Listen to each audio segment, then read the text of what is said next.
Ô, pastor, vou reproduzir uma pergunta que te fizeram esses tempos atrás, eu acho que na sua coxinha. Você é contra a igreja, de alguma forma? Contra alguns líderes? Contra esse sistema? Porque tu fala mesmo com muita ênfase contra o sistema, contra alguma liderança. Eu não sou contra a igreja nenhuma. Posso fazer essa pergunta? Até faz parte, né? Não sou revoltado com a igreja. Dilma falou assim, ele é assim porque ele é frustrado. Com o quê?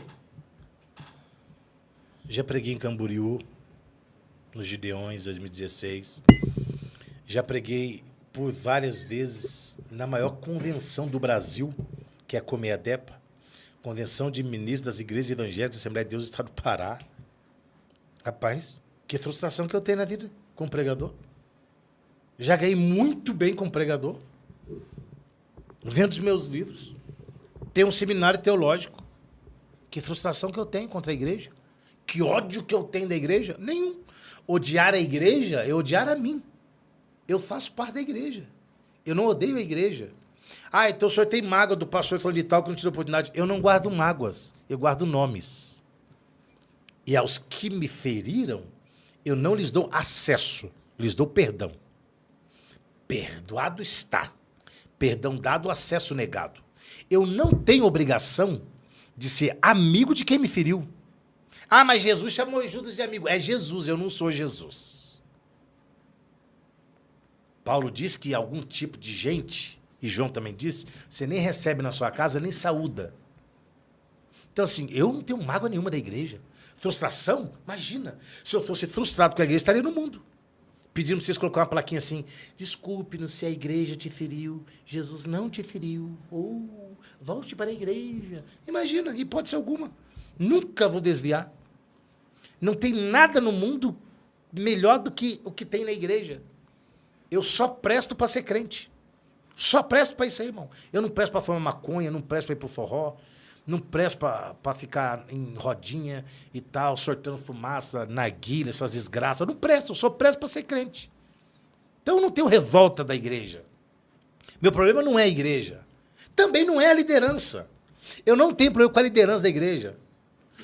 Com que a liderança... eu não tenho problema com a liderança da igreja. O meu problema é como nós estamos vivendo, que igreja somos e que líderes temos. Somos uma igreja saudável ou somos uma igreja doente? Que igreja somos? A gente celebra quem cai, cara. Isso é coisa de louco. A gente celebra quem cai. Eu vi agora, até o Eduardo estava comentando também, teve a morte do apóstolo Rina, infelizmente aconteceu domingo. Eu vi gente assim, mas tem que ver, porque os pecados dele aí, que ele agredia a esposa, tem que ver como é que vai ficar isso aí. Bem feito. Cara, eu vi gente assim, é a mão de Deus pesando sobre ele. Cara, que evangelho doente, né, cara? Que gente doente. Tá igual os discípulos. Quem pecou? Ele é o pai dele pra ele nascer cego. Eu disse, não, vocês acreditam em maldição hereditária. Nem ele pecou, nem o pai. Isso aí é para manifestar a glória de Deus. Tem um propósito nisso aí.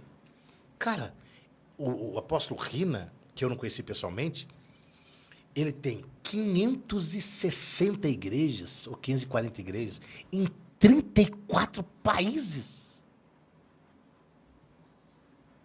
Está em 34 países a Bola de Neve? E são 534 igrejas... 560 igrejas. Ao redor do mundo. Mas vem cá, é porque teve muita gente que, antes da sua morte, veio criticando o apóstolo Rina sobre abuso de autoridade, sobre a questão com a esposa e tal. É até ruim falar isso agora, depois de uma morte tão recente. Só que o Rina, ele deixou um legado extraordinário. Ele alcançou vidas que as igrejas tradicionais jamais, talvez, nunca alcançaria.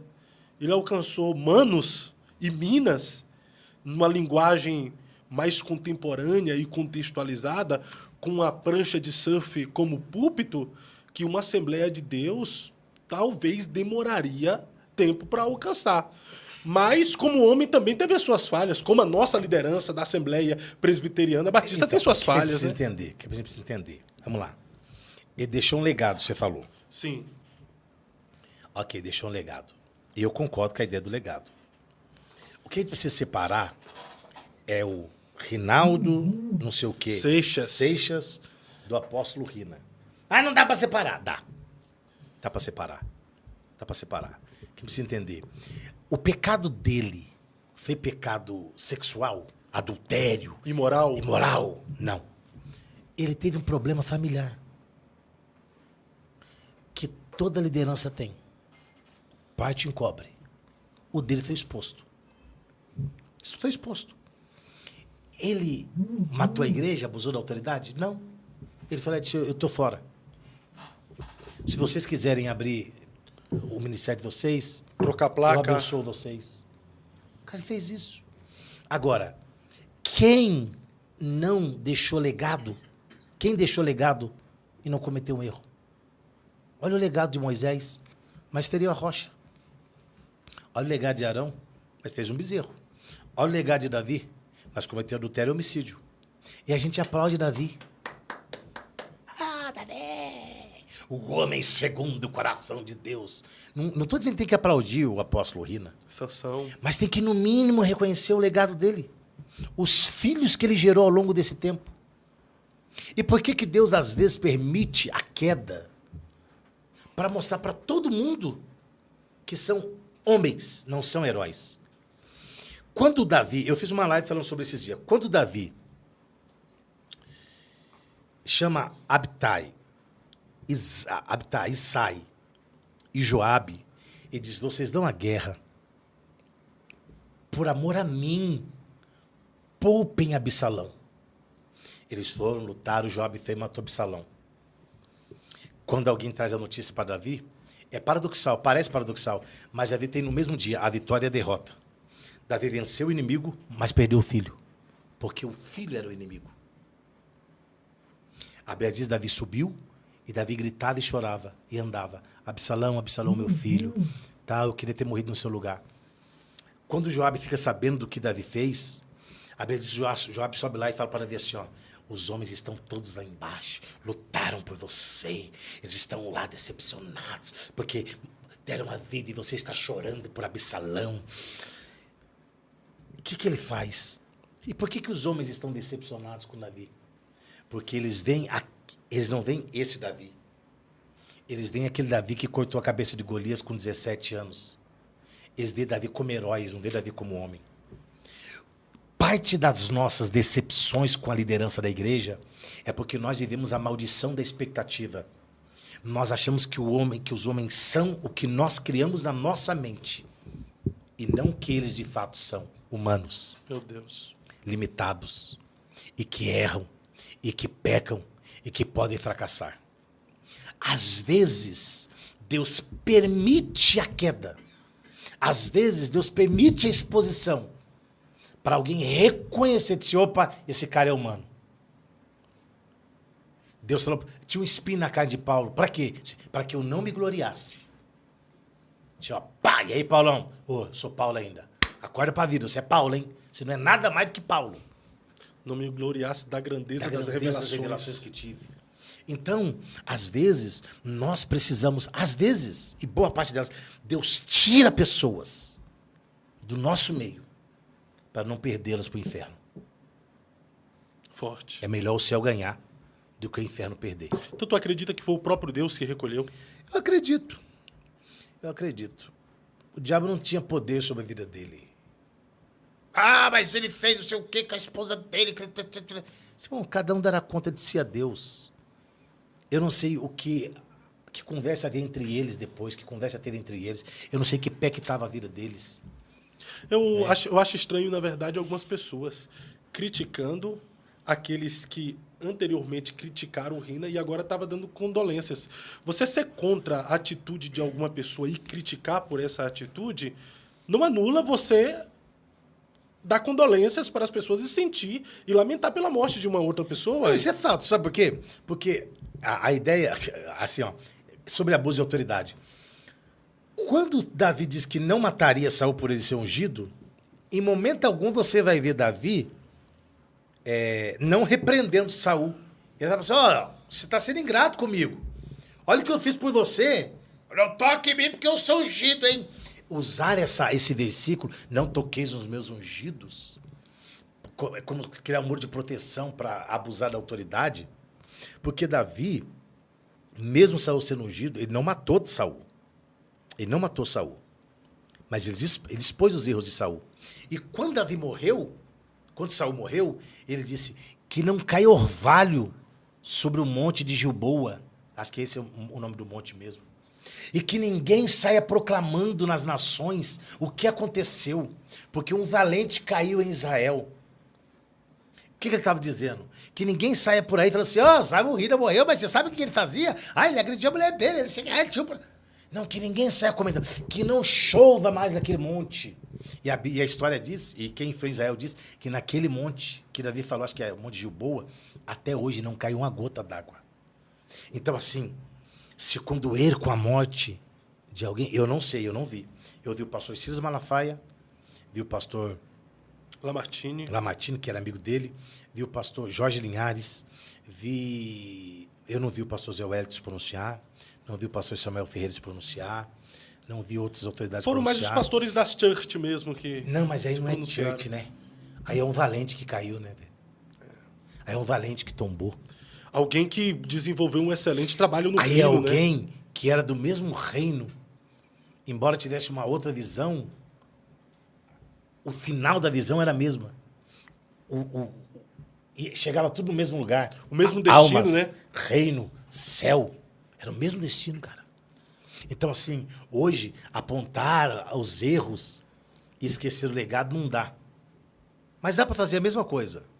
Aponte o legado e diga, esse erro aqui foi para mostrar que o legado não era sobre ele. Era sobre quem estava com ele. Sabe por quê, Fábio? Não é sobre a caneca que você toma água. É sobre o que tem dentro da caneca. Sobre a... Você é só a caneca. As pessoas bebem o que está em você. O Rina era só a caneca. As pessoas bebiam o que estava dentro dele. Não é sobre a caneca, é sobre o conteúdo. Forte. E o sim dele a Jesus fez alcançar muita gente, entendeu? Né? Deu assim. Então, depois de ter vivido mais, é uma outra conversa. Isso é outra coisa. Mas eu digo assim, olha o que ele fez. Olha do que abriu mão. Não, pode pegar, tira a placa lá, coloca a sua placa. Abre a igreja lá, vai. Olha quantas vidas discipuladas. Né? Quanta gente ele trouxe para perto. Batizadas. Quanta gente ele conheceu. Quanta gente conheceu Jesus através dele. Mas o cara tinha uma prancha no púlpito, seu escânio. Não, mas tinha uma prancha porque ele começou numa loja do cara que vendia prancha. E não tinha púlpito. E o cara colocou uma prancha lá e falou, pastor, tem uma prancha aí. E aí ele fez culto ali. E ali ele usou uma estratégia. A que Paulo usou quando chegou lá e viu uma placa. O Deus desconhecido. Se eu vou pregar sobre esse Deus aqui. Ele usou a prancha para trazer um monte de gente para perto. Gente que estava longe. Que, como você disse, talvez a presbiteriana não ia alcançar, a Batista não ia alcançar, a Assembleia de Deus não ia alcançar, a Quadrangular não ia alcançar. Mas ele conseguiu alcançar. Com a linguagem dele, do jeito dele, ele trouxe muita gente. Então, assim, eu não vou dizer que é uma perda para o evangelho, né? No sentido de que, tal, mas é uma lacuna que fica aberta. E agora, a liderança dele será provada como? Como que a gente sabe que alguém é bom líder? Depois que morre. Continuidade. A continuidade. Se acabar, a liderança dele foi um fracasso. Mas não vai acabar, porque eu vejo aí que está esparramado por aí afora. Então, assim, é triste você ver que muitas pessoas ainda fazem apontamentos sobre o que aconteceu. E eu não estou dizendo que você tem que passar um pano só porque ele morreu, né? Agora o cara é bonzinho porque morreu. Não, ele errou. Ele fracassou com a esposa. Se teve agressão lá, eu não sei de fato da história, tal, não está certo, né? É covarde se o fez. Não é porque morreu que é santo, né? Se agrediu é covarde, vagabundo, pilantra se fez. Mas se ele reconciliou com ela, se pediu perdão, se eles se aceitaram lá, não sei, cara. Mas eu sei que isso não anula, não pode anular o legado dele. Como o adultério de Davi, o homicídio de Davi, não anula. Tu acredita que o legado, a história de alguém é maior do que o seu momento de fracasso? Claro que sim. Porque o momento de fracasso é fruto do seu legado. Véio. Só fracassa quem tem um legado. Quem não tem legado não fracassa. O Davi Miranda, por exemplo. Davi Miranda deixou um legado extraordinário. Ele fracassou? Rapaz, fracassou. Dá pra ver agora, De alguma né? maneira fracassou. Deixou quem pra assumir? O que você acha do legado de Josué? Substituto de Moisés. Terrível, Enorme. né? Enorme. O cara conquistou a terra, mas fracassou. Foi o sucessor de Moisés. Mas fracassou. Quem que sucedeu ele? Ninguém. Ninguém, porque não preparou ninguém. E outro fracasso apontado por Deus em Josué 13:5. Deus diz, Josué, você tá velho e tem muita terra para conquistar. O cara deixou de conquistar. Não, aqui tá bom demais. Disse, não, e aí? Tem terra ainda. Ele deixou de conquistar. Ainda tinha muito, mas ele conquistou pouco.